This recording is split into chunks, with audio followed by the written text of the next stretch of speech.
Olá, seja bem-vindo a mais uma edição do Manchete Podcast. Agora, além das nossas redes sociais, do nosso canal no YouTube, você também nos acompanha na Rádio Mais RJ. E no programa de hoje eu recebo aqui para um bate-papo o atual secretário de Qualificação e Emprego de Campos, o Vinícius Madureira, a quem desde já agradeço pela participação. Obrigado, Vinícius. Olá, muito obrigado pelo convite. Muito importante estreitar essas relações, sobretudo a nossa secretaria, tão importante para que a gente possa estar divulgando para a população aí serviços como qualificação e emprego.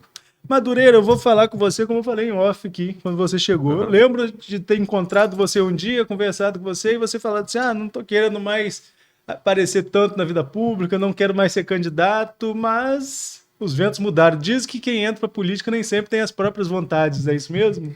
É verdade, eu aprendi isso na prática, né? Realmente o meu objetivo nos últimos anos, os últimos 5, 6 anos, foi me dedicar à carreira privada, né? Dedicando ali às empresas, meu escritório jurídico, também fui fazer uma outra faculdade, né? Finalizo agora, estou no internato finalizando agora o curso de medicina. Então, não estava realmente no meu planejamento voltar para a atuação pública, mas para quem tem amor ao público, né? Amor à nossa cidade, sempre quando tem essas convocações, nós sentimos na obrigação de atender. Eu te confesso que eu relutei muito. Tive várias conversas com o Vladimir acerca disso, inclusive de vir candidato. Eu pensei até, dentro do meu grupo político interno, de analisar algumas opções de algumas pessoas do grupo virem candidatos, mas a questão da aceitação do todo, né, para poder ter uma força de competitividade, realmente foi um fator preponderante também, né? Para que a gente pudesse ser competitivo e ter um espaço político. E a política é isso, é o poder da agenda. Se a gente não tiver o espaço, nós não temos o poder da agenda de estar conversando soluções para a nossa cidade. Agora, como eu falei, encontrei com você após você ter seu mandato interrompido devido à condenação na check-in. Sim, em Lá se 2017. vão lá quase 10 anos desse episódio da política de Campos, e você foi o primeiro nome a estar envolvido e condenado naquele processo a voltar a subir as escadarias da Câmara. Como que foi esse período para você? O que fica de experiência daquele processo, se é que você aceita o processo como correto ou não? Que também faço essa pergunta. Eu sou aplicador do direito, né, como advogado, sou advogado há 17 anos, eu sou estudioso na área do direito, eu lecionei no campo do direito, e quando nós analisamos as teorias do Estado Democrático de Direito, onde cada indivíduo ele cede um pouco do seu direito individual através do direito coletivo, você fica obrigado, né, a teoria do Rousseau, o pacto social, você fica obrigado a aceitar, e isso é uma questão democrática, as decisões judiciais, né? Isso vale para todos. E quando isso gera-se uma anarquia na forma de falar, isso é insalubre para o todo, né? Individualmente, eu tenho capacidade técnica, até porque eu acompanhei meu processo judicial em todas as esferas, de primeira instância a última instância, e fui em todas as audiências. Eu me defendi juntamente com uma junta jurídica, inclusive deixar aqui os parabéns ao Dr. Paulo, Roberto, doutor Alcides e todos os outros advogados que me ajudaram nessa condução, doutor Gustavo Severo, que foi meu advogado em Brasília, e eu aprendi muito como advogado, né? No sentimento de injustiça, que às vezes a gente, como agora que serei médico, você acaba ficando calejado e você vê algumas questões acontecerem. E naquele momento específico, daquele ambiente, no Brasil inteiro, estava no mesmo cenário tendo o processo ficha limpa. Então o sentimento da sociedade era político condenar. E esse processo aqui em Campos, fora, eu poderia fazer uma apuração técnica dele do grupo inteiro, em aspectos jurídicos, dentre que era uma lei municipal, desde o ano de 2009, a questão do programa social. O programa foi interrompido, né, 30 dias antes das eleições, e nós temos vários outros aspectos, inclusive agora teve um processo que não é tão parecido com aquele, mas aquele foi um programa social que houve, por conta daquela crise de 2013, uma interrupção de várias pessoas que foram cortadas do programa e depois retornou mais ou menos o mesmo quantitativo daquela pessoa, daquele pessoal. Então, isso é uma defesa técnica no geral. Agora, especificamente no meu caso, inclusive eu fui absolvido, né? Eu fui absolvido sem recurso do Ministério Público, diga-se, é importante falar isso, porque quando tem a condenação, existe uma ampla divulgação, mas quando vem a absolvição, poucas pessoas divulgam e poucas pessoas sabem, né? Então, eu percorri o meu processo, depois houve o processo da check-in criminal, certo? Eu fui absolvido em primeira instância por falta de provas essas também que não tinha na civil, certo? E sem recurso do Ministério Público, ou seja, o Ministério Público sequer recorreu para a segunda instância. O Ministério Público concordou que não tinha elementos para me colocar na prova, me colocar naquele processo. E aqui falando, discutindo como jurista, tecnicamente, houve vários erros no meu processo civil. Inclusive, a sentença condena-se dizendo o seguinte: fato é que na lista tem o codinome Matadouro e que o Vinícius Madureira seria conhecido na cidade, está na sentença, qualquer pessoa pode verificar, como Vinícius do Matadouro. Ou seja, eu sou advogado há 17 anos na cidade, sempre fui conhecido como Vinícius Madureira, eu vim candidato todas as vezes como Vinícius Madureira, etc. e tal. Quando você pega um processo desse, com todas as pessoas juntas, e isso vai para o Rio de Janeiro, é muito difícil você ter uma separação dessas questões. Eu não era secretário à época, eu não era vereador à época, eu era presidente do PRP, tinha uma repercussão porque eu fui presidente de um partido que foi o mais votado na cidade. E quem me conhece, o Arnaldo, sabe que todas as minhas reuniões eu sempre fui muito enfático nessa questão de não promessa, de não compra de voto, eu sempre bati contra essas questões, mas serve como experiência de que o sistema jurídico, por mais que seja preciso na sociedade, ele pode ter, sim, questões que não sejam justas. Então, a gente tem o direito e tem a justiça. E para quem é advogado, sabe o que eu estou falando. Quando você vai recorrendo, você vai diminuindo as suas possibilidades porque você tem que adequar a matéria que já foi julgada a uma questão processual. Por que que o processo para todo mundo agora, pelo STF, ele foi considerado nulo? Por conta que feriu alguns procedimentos processuais. Sobretudo a questão da guarda da prova. A prova não foi guardada de forma certa para que você possa verificar aquele conteúdo da prova, que foi a questão das análises nos computadores. Segundo, não foi cerceada a defesa no momento em que você pede a verificação da questão para que você pudesse fazer uma perícia naquela prova daquele computador, certo? Porque assim, é um pouco provável. A gente acompanhou aí os processos aí, por exemplo, da Lava Jato. Não tinha nome e codinome.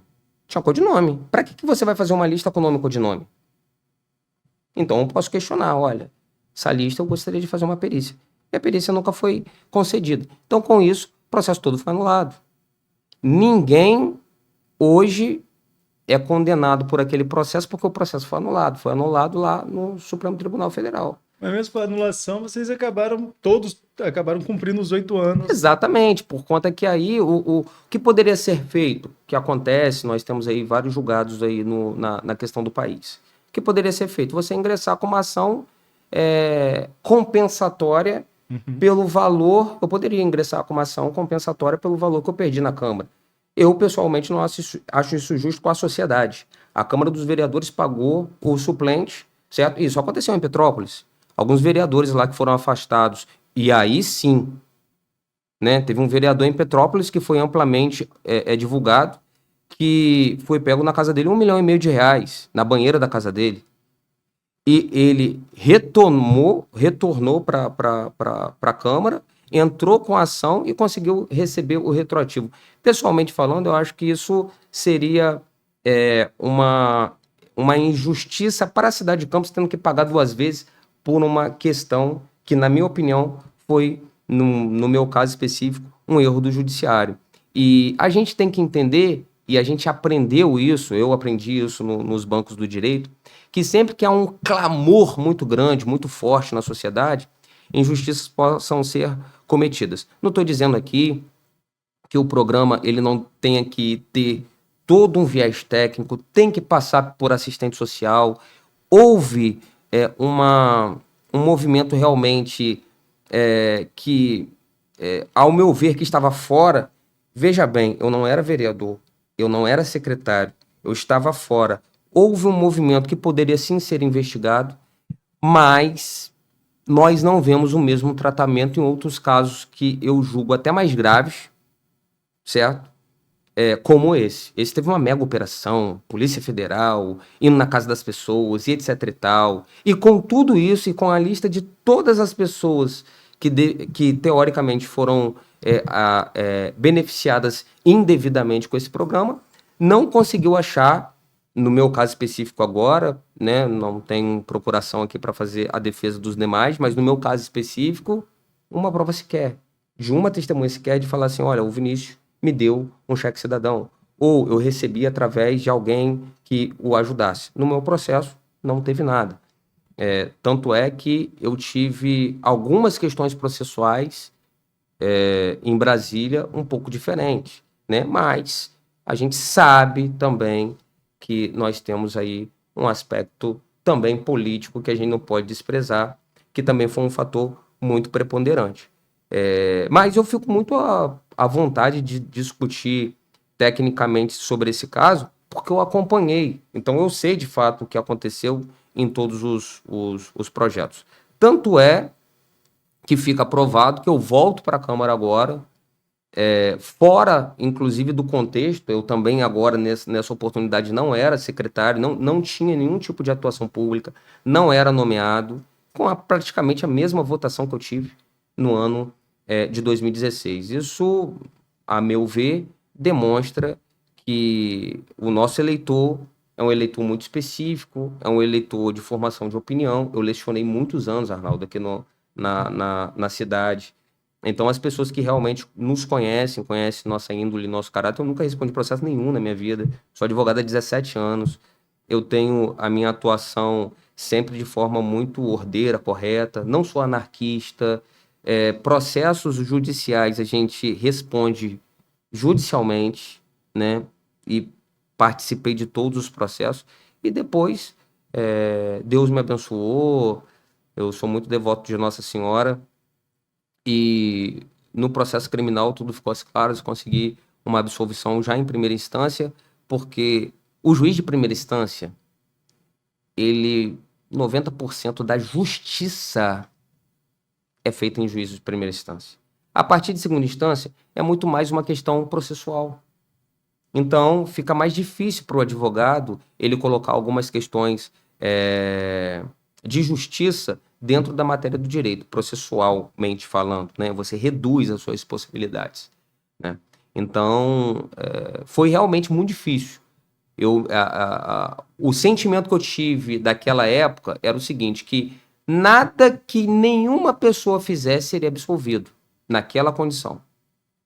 Se o seu nome, por algum motivo, tivesse sido arrolado, você seria condenado. E isso é muito ruim no que tange a sociedade. Nós vimos que, eu falava na época, olha, esse processo aí de Lula está sendo, juridicamente falando, o processo que ele foi condenado, tá algumas coisas aí que todo mundo que é advogado está vendo que está errado, né?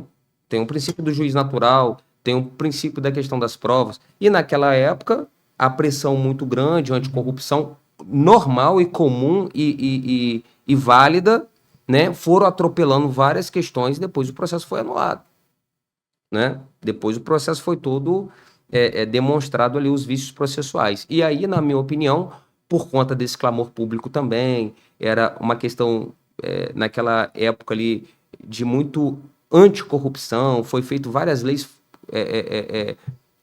para coibir essas práticas e leis importantes e que eu levantava uma dessas bandeiras, porém, algumas questões não respeitaram o devido processo ali, e nesse meu caso específico foi isso, e com a graça de Deus eu consegui, para mim, o mais importante, que foi a absolvição. Óbvio que eu perdi meu sonho, disputei várias eleições, disputei 3 eleições, e é muito difícil você sem estrutura, né? Eu não venho de uma família política, meu pai nunca foi vereador, minha mãe nunca foi vereadora, minha família é de pessoas trabalhadoras, nós nunca nos envolvemos em política, né? Então você conseguir, eu muito jovem ainda na época, conseguir o primeiro mandato, um mandato difícil, cidade de Campos é difícil conseguir um mandato de vereador, com várias pessoas tradicionais na área da política, que gozam até de recurso, né, para poder fazer uma campanha. Então, para mim, foi muito doloroso esse processo, mas que serviu de maturidade, serviu para que a gente pudesse observar com mais carinho, às vezes, algumas pessoas que estão passando por um processo de acusa, né? Porque às vezes muito fácil às vezes julgar, né, sem ter todos os elementos para julgar em questão de rede social. Então, pessoalmente, foi doloroso, mas serviu de um processo de amadurecimento muito forte para mim. E aí, quando você volta, cai logo no chamado Grupo da Morte. Vem candidato a vereador pelo PP, partido que se projetava ali pelo menos 6 cadeiras, conseguiu fazer 7. E para convencer um político fora de eleição há tanto tempo a entrar num grupo desse? Como que foi tanto diálogo assim? O mestre do convencimento, Vladimir. Eu lembro que eu estava fazendo... Primeiro foi a conversa, a nossa conversa dele me convencer a voltar a ser candidato, que já era uma coisa muito definida para mim, eu gostaria de contribuir com outras questões, mas eu estava muito focado ali na minha carreira privada. Mas eu tive uma conversa com ele me falou acerca da necessidade de elementos técnicos para compor e ajudá-lo nessa parte, tanto da Câmara quanto no governo. A política é o poder da agenda. A gente só consegue colocar ideias e pautas para ajudar a sociedade se a gente se inserir na política. Senão, não adianta reclamar. Então, mesmo com um tempo muito escasso, o amor ao querer fazer, ao querer deixar algo de melhor. Nossa vida é muito curta, Arnaldo. Daqui a pouco passa, né? E você trabalha, beleza, você compra um carro, compra uma casa, mas o que você conseguiu deixar, né? Eu sempre tive essa muito forte em mim isso. O que você está deixando para a sociedade? E eu sinto que eu poderia contribuir mais. Mas realmente não é só querer. Você tem que ter o resultado. E tem que ter o resultado eleitoral. Eu estava vendo outros partidos que eu entendia que eu seria mais competitivo. Eu via o clamor de pessoas que queriam votar em mim, por conta até desse interregno de tempo que eu me afastei. Então, as pessoas me pedindo, poxa, Vinícius, você tem que vir candidato, para poder dar a opção para a gente de voto, etc e tal. E aí eu conversei com ele e poucos meses antes, 8 meses, 6 meses, 8 meses, vamos colocar aqui que a eleição foi em outubro, em 12 de outubro do ano anterior, ou seja, um ano antes, pouco menos de um ano antes, eu bati um martelo que eu viria candidato. 12 de outubro. Lembro como fosse hoje, porque eu fui levar meu filho na Cidade da Criança, encontrei o prefeito lá, e aí ele conversou comigo, e aí eu realmente eu fechei a questão. E aí você imagina, as pessoas fazendo campanha já há 4 anos praticamente, trabalhando a ideia, né, do nome de ser candidato. E eu comecei a estudar essa parte de nominata, modéstia à parte eu entendo também um pouquinho, né, já fui presidente de partido, já fui dirigente partidário, e com isso, o prefeito estava em Brasília e falou, Vinícius, você tem que vir pelo PP. Eu falei, você não é meu amigo, né? Ele, não, vou te explicar, é porque por mais que nós tenhamos ali um partido com 5 vereadores, inúmeros secretários, né, muitos desses secretariados poderão voltar para as respectivas pastas. Então, nós fizemos um combinado, um acordo de cavalheiros com todos os candidatos do PP, onde alguns dos secretários que ganhassem a eleição, todo mundo precisa da nominata inteira, né? Retomaria ali para ser secretário, para que pudesse dar espaço para outros colegas do PP. Isso em reunião com o prefeito, com todos os candidatos do PP, porque para construir uma nominata, senão ia só ficar a cabeça. Ia ficar só os vereadores e os secretários. Quem que ia querer entrar no chamado grupo da morte, certo? Então, foi essa a perspectiva e a ideia. E aí, logicamente, que analisando dessa forma, eu vi que se chegasse ali até 10º no PP, que foi o que ocorreu no meu caso, fiquei na 3ª suplência, eu teria ali uma chance de ingressar ali mesmo na suplência, seguindo o princípio de que os secretários que eram candidatos voltariam a ser secretário. Lógico que a política é muito dinâmica, nós tivemos aí algumas questões agora, o Jackson, por exemplo, está voltando para a Câmara, o professor Wagner às vezes volta também, mas foi o que foi idealizado lá atrás. Vinícius, mas aí o que acontece? Você passa pela Câmara e vem como novidade agora como secretário de Qualificação e Emprego. Era uma coisa que você almejava também, porque, de certa forma, você ajudou a construir o plano de governo do Vladimir, e especificamente nessa área, conversávamos sobre isso antes da entrevista.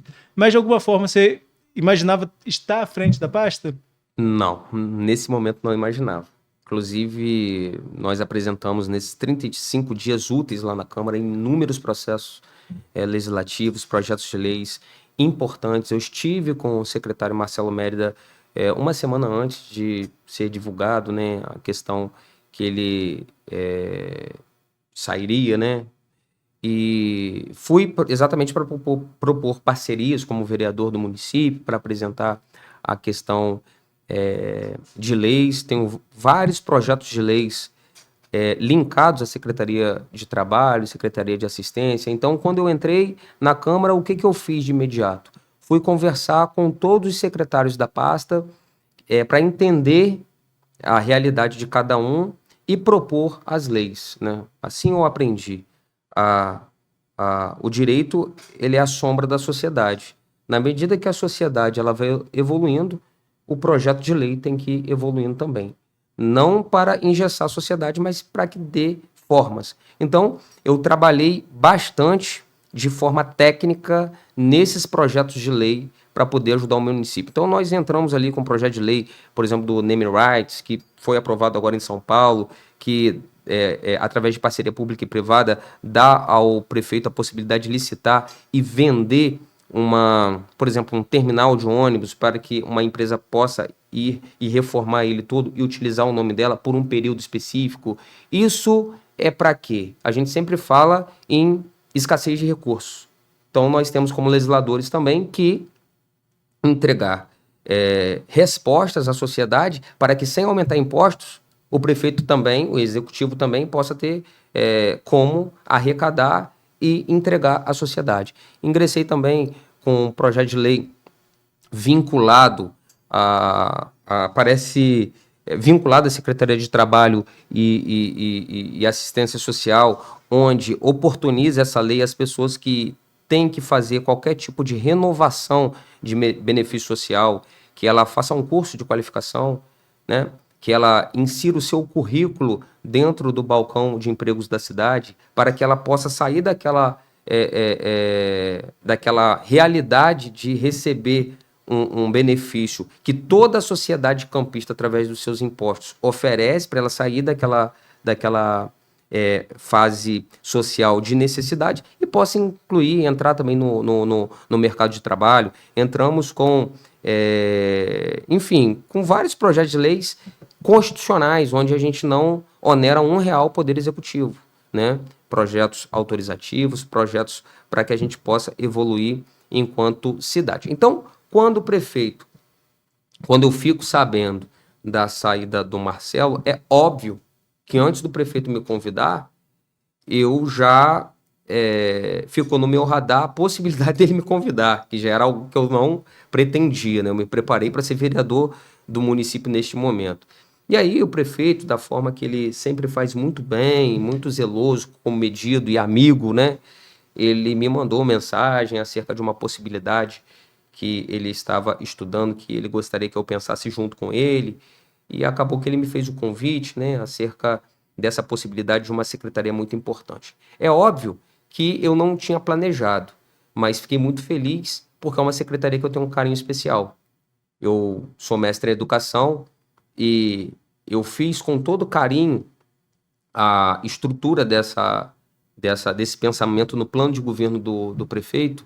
Lá atrás, quando ele veio na primeira gestão, eu reuni um grupo de pessoas, né, pessoas técnicas, professores do IFE, professores da UENF, regentes, pessoas ligadas a escolas aqui em campos profissionais, técnicas, para me ajudar a escrever um programa de governo que pudesse levar para a sociedade de Campos essa ideia de que nós precisamos trabalhar com parceria pública e privada, sobretudo nessa área.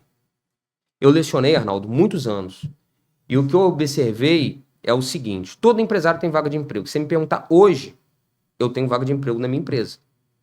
E todo empresário reclama de quê? Ah, falta mão de obra. Falta mão de obra técnica. Uhum.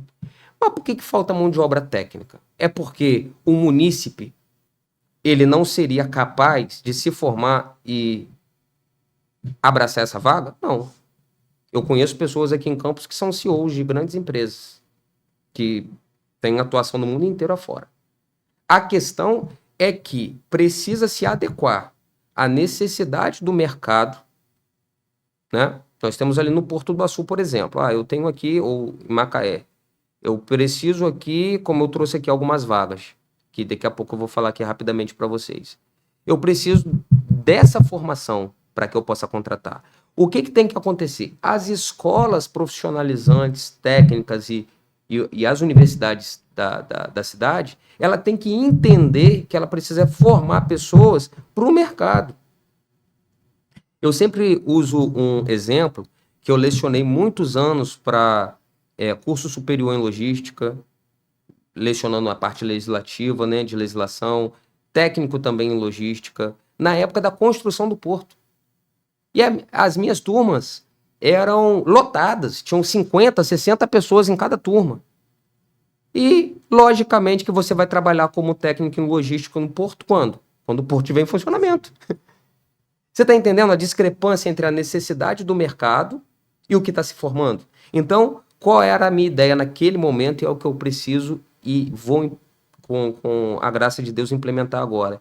É você fazer a interveniência do que precisa no mercado, a formação dessa população campista e a inserção dessa população campista no mercado de trabalho. A gente tem que adequar isso. O povo campista precisa de emprego, precisa de trabalho. As empresas precisam dessa mão de obra. E as empresas privadas que formam esse pessoal também precisam de trabalhar, de formar. Então, nós só precisamos arrumar isso, fazer esse ajuste, ver a necessidade do mercado, formar esses trabalhadores campistas de acordo com a necessidade do mercado e colocar o pessoal para trabalhar. Agora, esse meio-campo também não é dos mais fáceis, né? Porque demanda também essa questão do tempo, né? Às vezes a empresa chega aqui na região e, de repente, precisa de 100 pessoas qualificadas para uma coisa muito específica. Tem que ter também uma flexibilização do lado de lá do balcão. Olha, dá esse prazo para a gente, coloca a pessoa enquanto está capacitando, porque tem metade, tem um curso que quase atende isso aí. Tem que ter esse diálogo, precisa fazer essa política com as empresas. Exatamente. Então, tudo que é de imediato, a gente tem esse problema. Por isso que é importante a gente fazer um planejamento com as já existentes. Vai acontecer empresas novas que irão chegar no mercado e vai precisar dessa adequação e, logicamente, que os outros cursos têm que estar em andamento em razão disso. Agora, nós precisamos, de fato, trazer essas empresas para dentro do município. Hoje, eu tive uma reunião na secretaria e uma das coisas que eu pedi é o seguinte: eu quero todos os processos seletivos que eu puder Porto do Açu, de Macaé, dentro da secretaria. Nós precisamos estar cada vez mais próximos dessas empresas para que a gente possa oferecer essas parcerias e atrair o nosso público, a nossa população de campus, para atrair, para que essas pessoas, a população de campus, consiga entrar nessa vaga de emprego. E aí um ajuste ou outro, obviamente, que a gente vai tentar sempre implementar. Mas o empresário, e eu falo isso também como empresário, ele não tem muito tempo a perder, ele quer a pessoa pronta. Então, a pessoa pronta sempre vai sair na frente. Se ele não tiver ninguém, ele até aceita alguns ajustes e treinamentos, inclusive internos. Mas entre uma pessoa com currículo, experiência, ele vai sempre optar por essa. Falar em currículo e experiência, eu acho que a maior dificuldade no mercado de trabalho é para o jovem que está começando, né?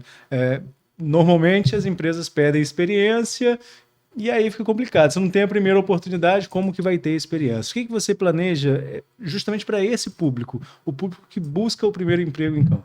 Então, essa sempre foi uma bandeira minha, assim, crucial. Inclusive, agora eu tive a oportunidade de ingressar com vários projetos de lei na Câmara, sempre tendo o zelo, o cuidado técnico de não invadir algo que eu não posso. Eu não posso entrar com um projeto de lei para falar assim, olha, vamos dar um projeto de lei aqui e vamos dar 20% do ISS do município para empresas que colocarem lá 30%, 40% no primeiro emprego. Eu não posso fazer isso. Eu posso até entrar com uma emenda impositiva, mas emenda impositiva é a mesma coisa que você está fazendo um pedido, né?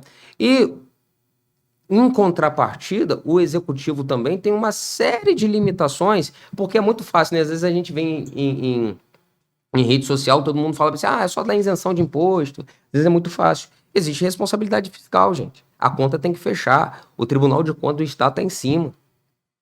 Então, o que eu fiz foi uma série de medidas legislativas autorizativas exatamente para o município,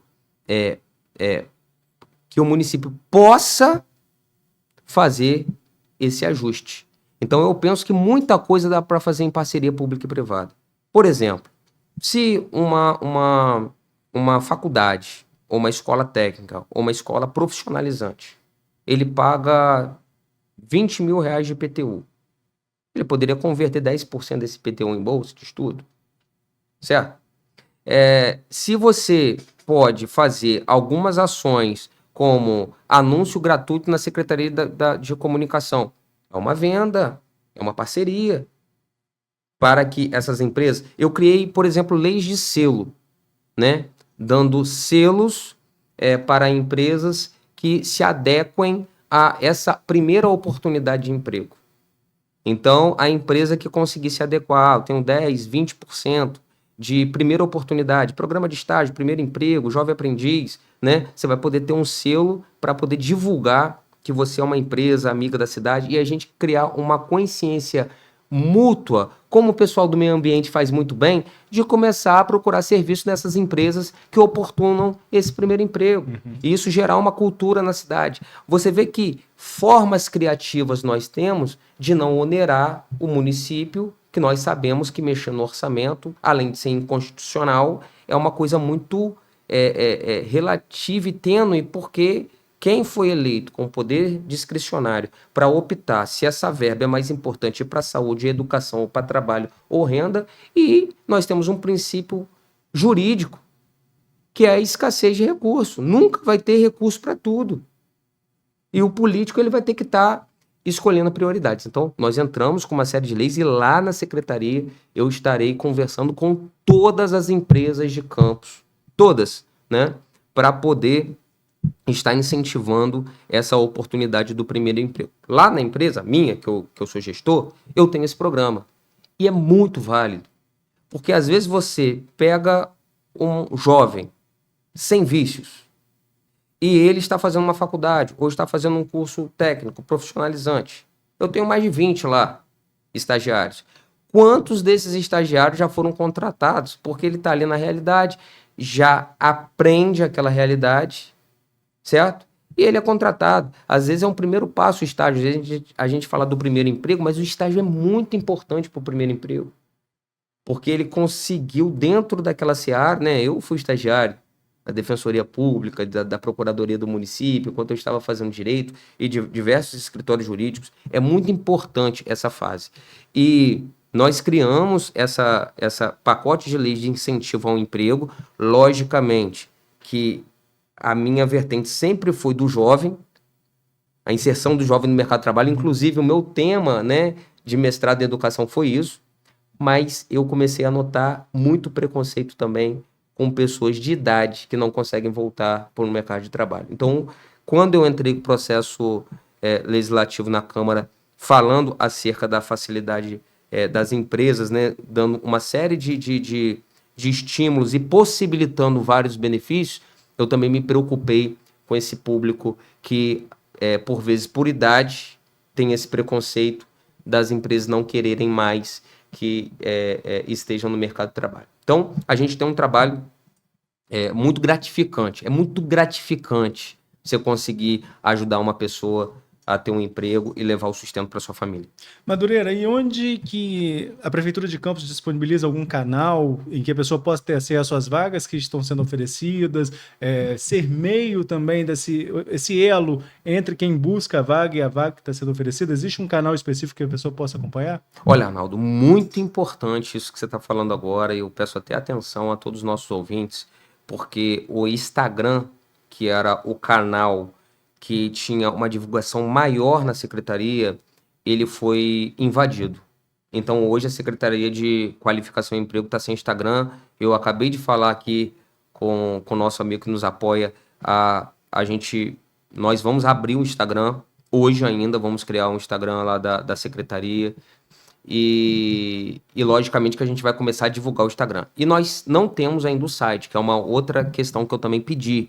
Por mais que nós tenhamos divulgações pelo site da Prefeitura, é necessário que a secretaria desse tamanho, desse porte, tenha um site. Então, nós já estamos agendando também uma reunião com o SIDAC, dentro de uma série de implementações que a gente, no nosso modelo, na minha visão, eu vou implementar ali na secretaria. Então, a gente precisa de um site, a gente precisa, eventualmente, ali do Instagram, onde esse público está ali, e todas as redes. Você vê que o público mais jovem, né, ele tá ali no TikTok.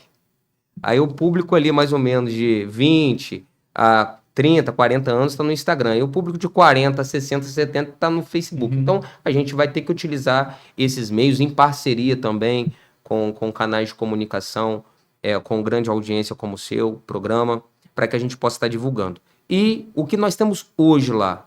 Nós temos hoje um portal onde as pessoas entram e cadastram o seu currículo. Esse portal, eu vou estar deixando aí o link, é o que hoje a secretaria tem, mas nós vamos ampliar essa questão de acesso à informação para todas as pessoas. Então, eu peço, logicamente, que eu vou utilizar o meu Instagram também para poder estar divulgando a secretaria, mas nós temos que ir institucionalizando para que a secretaria consiga chegar a esses dados. Para você ter uma ideia, nós temos 393 vagas em aberto.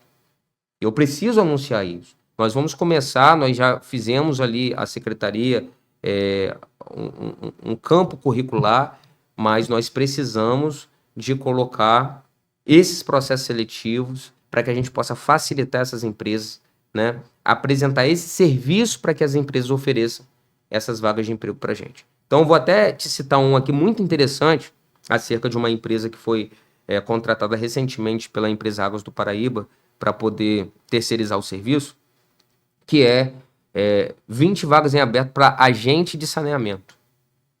É aquele agente que vai nas casas para poder verificar o hidrômetro, para poder consultar se está tendo dívida, se não está. São 10 vagas com experiência de saneamento, que vai ser um diferencial, mas não é fator precipo, para realizar cobrança, arrecadação, fiscalização, religação. Então, tem que ter no mínimo 2 anos de habilitação e a CNH categoria B para moto. Ou seja, quantas pessoas que tem CNH para moto? B é carro, não? B, perdão. É verdade, B é carro. B é carro. É a outra que é A. É a outra vaga que são 10. São 10 para carro e 10 para moto. As 10 para moto, que é a categoria A, tem que ter a moto regularizada com no mínimo aí o ano de 2022. Então são 10 vagas. E além do salário vai ter ali o valor da questão da moto, que é R$700. Então tem benefícios, tem plano de saúde, ou seja, 20 vagas em aberto no nosso município, que uma amplitude de pessoas podem estar pleiteando essa vaga, para que essa vaga fique na nossa cidade. Nós temos uma aqui, por exemplo, que sábado nós faremos, sábado agora, 9 horas da manhã, na sede da secretaria, ali na Rua 7. Pouca gente sabe que a secretaria está ali. A Secretaria de Trabalho, de Qualificação e Emprego está na Rua 7, no final da Rua 7, um pouco antes ali do Xaxaxá, número 411, certo? Tinha uma padaria famosa ali, de esquina ali. Eu lembro que quando eu era criança eu fazia taekwondo, então eu ficava muito naquela padaria ali do Seu Rangel, né? Saudoso Seu Rangel. É em frente praticamente, certo? Dentre uma dinâmica também do governo municipal, um pedido do prefeito Vladimir também para repovoar ali a questão do centro e ajudar também os comerciantes. Então, dia sábado, dia 12 agora, teremos processo seletivo. Então dá tempo para que você possa mandar o seu currículo para essa vaga aqui de ajudante de cozinha offshore. Então, se você tem os cursos aí de offshore, que nós estamos já também lutando para poder agora trazer algumas parcerias para poder formar esse pessoal para trabalhar embarcado, mas se você já tem esse currículo, você já vai poder pleitear e participar desse processo seletivo ali na secretaria, sábado, a partir das 9 horas. Tem uma série aqui, né, vagas em Macaé, vagas no Porto do Açu, são 393 vagas que nós estaremos divulgando aí, junto com os canais de comunicação e também com o nosso site, que nós iremos implementar juntamente com o SIDAC e também com o nosso Instagram.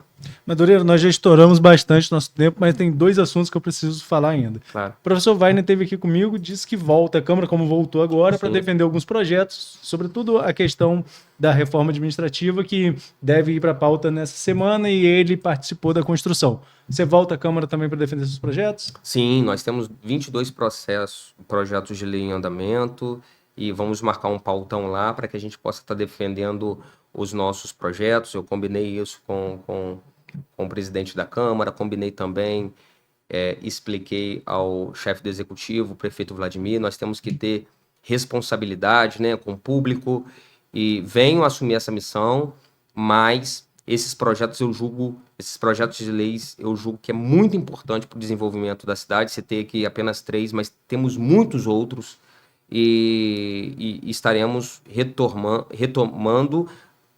Existe um protocolo, então a gente entra com um projeto de lei, vai para o arquivo para poder pesquisar, para saber se tem alguma lei parecida, né? Por exemplo, tem uma lei muito antiga em Campos, mas ela que as pessoas não conhecem, e ela contempla outros fatores, e eu modernizei ela, que é a questão do antifurto. Quantas pessoas na cidade que já foram surpresos com a falta d'água, e quando volta aquele vácuo, a conta vem R$900, R$700, porque passa ar. Então nós entramos com um projeto de lei para poder regularizar a autorização de você poder colocar um antifurto, como várias cidades no nosso país já têm, na questão da água, porque ela tira o ar. Só vai ler no hidrômetro a água que passar. Então tem que passar pelo arquivo da Câmara, verificar se tem uma norma igual, né? Depois vai para a parte do CCJ, depois passa pela Procuradoria da Câmara para aí sim ser pautada. E aí, sendo pautada, eu estarei indo para a Câmara para poder estar defendendo e explicando para a sociedade, para os parlamentares, cada um desses projetos. Agora, para concluir, com político a gente fala de política, e ano, como eu falei com você, ano ímpar é entre safra, né? Mas é preparação para ano par, que é ano de eleição. Como que você está vendo o tabuleiro se formando com nomes importantes da região? O próprio prefeito Vladimir é um play que se coloca aí para o próximo ano. Você tem também o campista Rodrigo Bacelar sendo cotado a governador do estado. Qual a leitura do Vinícius Madureira desse tabuleiro?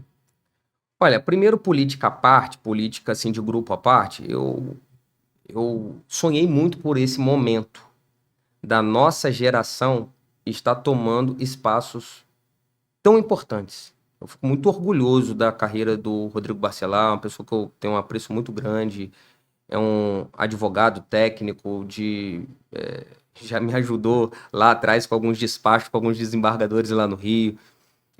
Não, a gente não tem tanto tempo assim de diálogo, mas eu fico muito orgulhoso pela questão da expressão que ele conseguiu tomar em tão pouco tempo na Alerj. Como eu fico orgulhoso do Caio. Tava falando pouco tempo agora com o Caio. Caio, ontem a gente tava brincando de bola no Saldanha da Gama, né? O seu pai era vice-prefeito ainda, a gente lá criança, né? E como eu fico muito orgulhoso da maturidade, da forma que ele consegue desenvolver e assumir uma prefeitura com grandes problemas complexos, que é o nosso líder, o Vladimir. São nomes importantes. Eu acredito que o Vladimir ele tem total capacidade de ser governador do estado, pelo que ele desenvolveu em Campos. Muitas vezes as pessoas pensam que é você entregar feitos de obra apenas, né? A política ela é muito mais do que isso. É a capacidade, dentre as adversidades encontradas, adversidades financeiras, que você consegue ter uma flexibilidade, certo? E conseguir fazer parcerias mesmo com todas essas anuências. Então, o público notório as dificuldades que Vladimir teve, né, em razão do seu pai ter um nome forte político, foi governador, e às vezes ele, né, ele quer também atuar politicamente a nível de estado, e aí tem o governador atual. Então, toda essa habilidade que ele teve é a habilidade mestre, né, de conseguir dialogar, de conseguir conversar. E eu penso que está muito indefinido ainda, muitas coisas precisam avançar. Eu penso que muitos fatores ainda poderão se modificar através de várias questões, através dos candidatos a presidente da República, pode dar repercussão aos candidatos a governador, que pode dar repercussão a candidatos a Senado, a deputado federal. Então, o jogo está começando, logicamente que todos eles têm que colocar o nome, sim. Eu, como campista, fico orgulhoso da gente estar com essa expressão. Tem empresa lá no Rio, né? E aí o pessoal fala, República do Chuvisco vai dominar vai dominar o Rio de Janeiro, né? E falando aqui também de outra pessoa que eu sou muito orgulhoso, meu amigo Bruno Dauari, que também tem cada um tem uma personalidade, né? E ele é muito leve, consegue tramitar, né, em todos os lugares. Eu falei até com ele pouco tempo agora, eu falei, rapaz, João Peixoto deixou um legado aí com você, né? E consegue, né, de uma forma. Isso é maturidade, isso é o poder do diálogo. E, logicamente, que o nosso grupo é um grupo forte. Vladimir é o nosso líder. Ele vai estar passando o tom político para a gente, do que ele espera politicamente para os próximos tempos. E eu fico aqui na esperança de que ele consiga, sim, vir candidato a governador e levar para o estado do Rio de Janeiro grandes pautas aí para nossa região. Vinícius, mais uma vez, muito obrigado pela sua participação e fica já o convite aberto para a próxima oportunidade. Muito obrigado, Arnaldo. Estava comentando ali agora por você, sou um admirador do seu trabalho, a forma que você conduz, os temas. Muito obrigado pelo convite e vou deixar também à disposição todas as vezes que me chamar, até porque a nossa secretaria, as pessoas precisam dessa informação de vaga, de qualificação, e a gente vai trabalhar para poder ampliar isso. Tanto vagas de emprego, tanto vagas de qualificação. Valeu, Madureira. E a você que nos acompanhou até aqui, fique ligado sempre nas nossas redes sociais. Até a próxima.